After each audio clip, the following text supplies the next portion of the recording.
Hello friend and family, welcome back to my YouTube channel. Ikaze cyane rero nitwa Donatira, benshi akabanze ku izina rya Taziyani. Ni muri Afrika, muri Europe, muri Australia, muri Canada ndetse no muri Amerika. Ikaze cyane, naguteye yamba.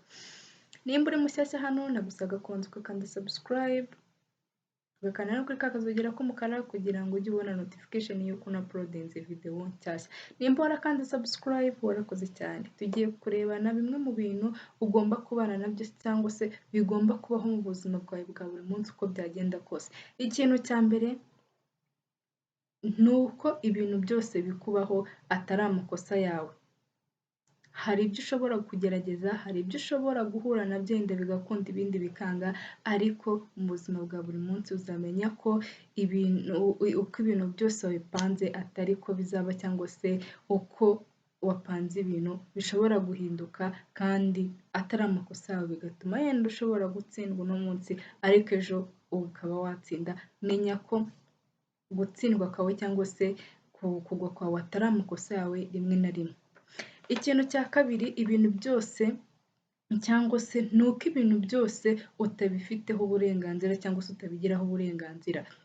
Hari ibyo wumva wagakoze cyangwa se ukabikora mu buryo bwawe wumva kandi ukumva byagenda, ariko nanone ukibuka ko ubwo bubasha utabufite cyangwa se ubwo bushobozi utabufite. Icya gatatu rero, nuko ibintu byose bitazajya bigenda uko ubishatse. Hari ibyo uzakora ku itegeko, hari ibyo uzakora kubera amabwiriza runaka y'aho uri, yo ku kazi se cyangwa se igihugu urimo cyangwa ahantu aho ariho hose. Hari ibyo uzakora kubera amategeko cyangwa se hari ibyo uzakora kubera amabwiriza. Ikintu cya kane rero, nuko nta muntu n'umwe ugufitiye ideni. Ugomba kwibuka ko nta muntu n'umwe ugufitiye ideni. Birashoboka ko yaba ahari, ariko nanone jya umenya yuko nta muntu ugufitiye ideni. Si ngombwa ngo ube ari we wiringiyeho nyine, si ngombwa ko witeguye ko ashobora kuba yakwishyura. Birashoboka ko ashobora kuba yakwambura ariko kutamwizeye neza. Ariko ntuziringire umuntu cyangwa se ntuzibwire yuko hari umuntu ugufitiye ideni wumve yuko rihari anytime yakwishyura, kuko ushobora kuyakenera none ariko ntayabone, cyangwa se nyine byaterwa, ugenda ubonamo, cyangwa se ushaka kuyakenera atayafite, cyangwa se akaguha mbere y'igihe ibibazo bikaza iryo deni ryararangiye. Menya yuko ubeho cyangwa se igakubaho wumva yuko nta muntu ugufitiye ideni. Ikintu cya gatanu rero, nuko abantu bose batazagukunda. Ntuzishuke ngo abantu bazagukunda cyangwa se ngo abantu bazakubaha. Kuri ino si ya rurema cyangwa se kuri ino si y'Imana, biragoye ko abantu bose bagukunda kimwe. Bitewe uko nkubona, uko kanaka kubona, biragoye cyangwa se biratandukanye uko tukubona. Ufite uko unyitwaraho, ufite uko witwara kuri kanaka, nkukunda bitewe n'uko unyigaragariza. Ushaka kunyigaragariza uri umwana mwiza, kuri kanaka ukamwigaragariza nk'umwana mubi, ariko menya yuko abantu bose batazagukunda kimwe, kandi nanone ntabwo tuzakubaha kimwe. Tuzakubaha bitandukanye nk'uko ugenda utwiyereka. Nimba rero hari ibintu uri kugerageza mu gukora cyangwa se muri ubu buzima, menya ko abantu bose batazagukunda, kandi ntuzahangayike ngo nuko abantu b'Imana cyangwa se abantu b'Imana bose ngo bazagukunda. Ntuzishuke ngo utekereze ikintu, cyangwa se ntuzagire ikibazo uri kwibaza ngo kuki batankunda, kuki bitagenda gutya, cyangwa se kuki bitameze gutya nko kuri kanaka nk'uko bamukunda. Ikindi kintu rero, ni uko ubuzima kuri ino si ya rurema bworoha cyangwa se butworohera bitewe n'uko dutwara ubuzima bwacu.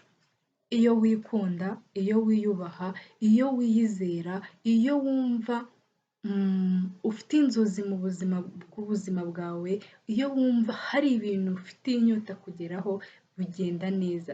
Cyane cyane especially noneho iyo wikunda, wifitiye icyizere, bya bintu byose wumva wageraho, ukumva ufite icyizere cy'uko uzabigeraho, kandi ukaba ufite imbaraga, ukaba udacika intege. Nimba uzi ko ucika intege, nta kintu uzageraho mu buzima. Tangira wikunde, wiyubahe, wubahe n'abandi. kandi umenye guha agaciro abandi n'ibintu byabo, niho ubuzima buzagenda neza. Tangira umenye kwiyubaha, kubaha iby'abandi, kwiyizera ubwawe, kumva ko hari ibintu ushoboye, hari inzozi ushaka gucesinga, hari ibintu byinshi wumva nyine ntabwo uri enough, ariko nanone ntube umuntu utanyurwa. Nyurwa ariko nanone utekereze ko utari enough mu buryo wumva ko hari ibintu ushaka kugeramo, wumve ko hari ibintu ushaka kugeraho. Kandi ibyo nabyo bijyane no gukora cyane, bijyane no kumva yuko ugira experience ku bintu runaka, ugira ubumenyi ku bintu runaka, ushaka kumenya ese iki kintu gikorwa gute, ese iki kintu njye nyigerageje byagenda gute, ese ngewe bimeze gute, ngewe byagenda, ese ko mbona yenda bimeze gutya ngewe nabigenza gute. Ikintu cya karindwi rero gishobora uzabana nabwo mu buzima bwawe, aho ugomba kumenya, ntabwo ari byiza kwigereranya na bagenzi bawe cyangwa se kumva ngo kanaka bimeze gutya ngo nanjye ese byagenda gutya. Mbese kwiga kumenya kubaho ubuzima bwawe kandi ukabaho ari wowe wa nyawe, apana kubaho nk'undi muntu tukubona ku ifoto gusa umeze neza kandi twahura cyangwa se tugusanze mu nzira tugasanga wa muntu tuzi ku ifoto ntabwo ari we wa nyawe. Gerageza kuba wowe, gerageza kumva yuko wowe ari we w'agaciro, apana wa wundi ushyiraho navuga wo ku gishushanyo gusa, ntabwo urya afite agaciro, ahubwo wowe wa nyawe tangira wihe icyizere, wigirire icyizere, wikunde, mbese muri makeya wirinde kwigereranya na kanaka. Ikintu kitwica cyane cyane ni ukwigereranya n'abashuti bacu cyangwa se n'abo batwegereye, ugasanga ni urugero umwana w'imyaka 25 cyangwa se umusore, inkumi y'imyaka 25 iri kwigereranya n'umuntu ufite imyaka 60, afite ibintu, afite imodoka nziza, afite inzu nziza, afite ibintu byinshi byiza. Nawe ugeze ku myaka ya 25 urashaka kugenda mu modoka ntiyagenderamo, come on, uba wabitekerejeho neza, uba wumva imyaka byibura diferanse y'imyaka kurusha uko ingana, kugira ngo utangire utekereze ibyo bintu. Ukoze cyane wazabigeraho, ndabyemera ndanabyizera, ariko kubivuga mu magambo bitandukanye n'ibikorwa. Kumva uyishaka no gukora cyane kugira ngo uzayibone, ibyo bintu biratandukanye.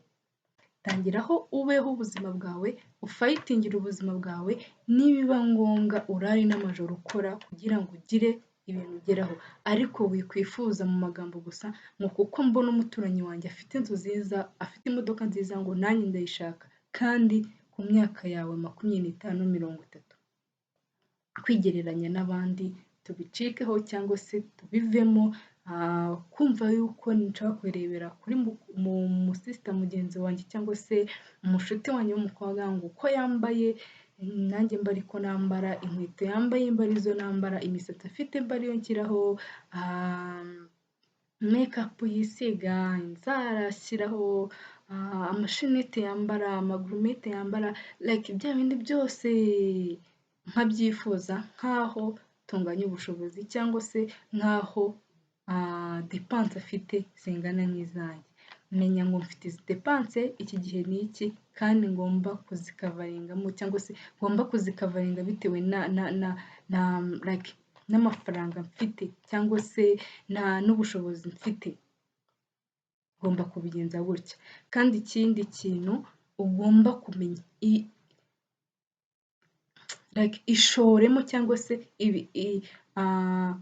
navuga ngo igishoro cyose bari wowe ukishyiramo kugira ngo ubashe gutera imbere cyangwa se ubashe kuba hari ibintu watekereza bishobora guhindura ubuzima bwawe, nyine ube open cyangwa se ubashe gufunguka amaso urebe, iga kuri mugenzi wawe, ariko apana kuba wavuga ngo mugiriye ishyari cyangwa se ndifuza kubaho nka kanaka. Yenda agira igitekerezo cyo gukora icyo kintu, ariko nanone mu bwenge cyangwa se mu bwenge, apana kuvuga mu magambo gusa nshobora gukora ibi, nshobora gukora ibi, ugasanga nta kintu na kimwe ukoze. Menya kwishoramo wowe ubwawe kandi umenye bya bindi byose nababwiye mu byikorere, ntuzifuze ko mugenzi wawe abigukorera. Birashoboka cyangwa se ntibinashoboka ntawamenya, ntabwo wakwizerera mu bashuti bawe cyangwa se mu bafamiye bawe ngo wenda ngo bizagenda gute.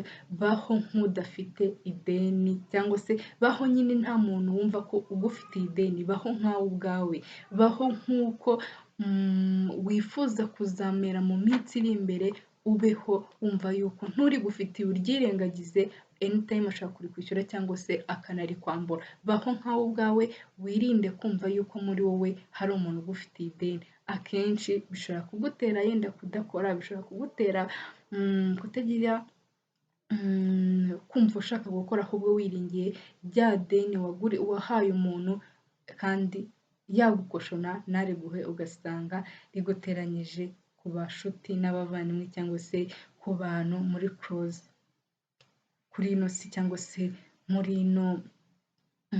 muri buno buzima tubayemo cyangwa se muri buno buzima tubamo. Rero ikintu cya mbere kizagufasha kubaho cyangwa se kumenya kurusha ibindi, baho nkawe ubwawe, menye aho wavuye, umenye naho ushaka kujya, mbese ubeho nta muntu uteganya ko agufitiye ideni, nta muntu ushobora kuvuga ngo azakwishyura.